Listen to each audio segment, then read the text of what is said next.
Canal Cortinhos. Se inscreve aí, pelo amor de Deus. De uma indústria. Com certeza tem uma contraindicação. Tem. Não tem?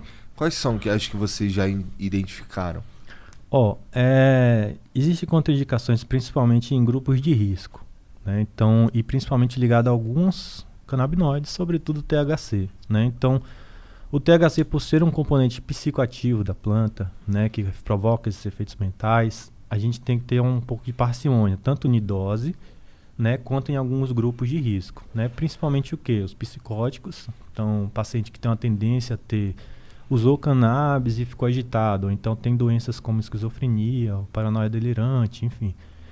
Ele não é indicado que ele use o THC, porém ele pode usar o CBD, né? Então, por exemplo, gestantes também.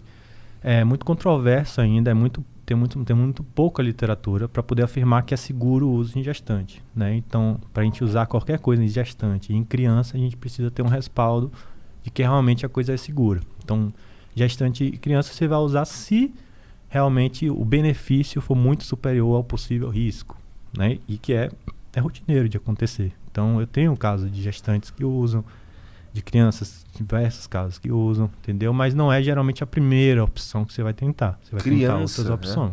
Usa, mas aí na criança eu imagino que seja o sem THC. Exato. Na criança, não é nem que é sem THC. Esse estudo, por exemplo, que eu citei no nosso, a gente vai usar THC, vai usar em criança, só que a dose é muito baixa, entendeu? A dose é muito pequena.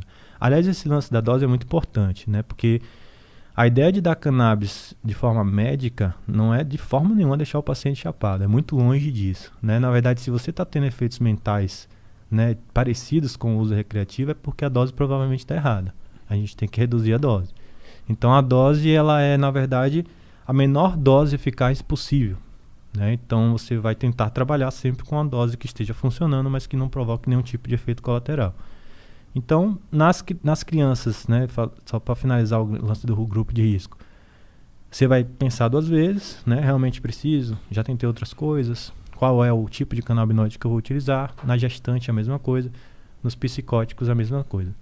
Tirando daí, cara, é muito difícil você ter problema com cannabis, né, porque, assim, você até pode ter um efeito colateral, o vovô ficar um pouco esquecido, dependendo da dose. Mas é só você reduzir essa dose que o efeito passa. Então não tem nenhum tipo de efeito irreversível.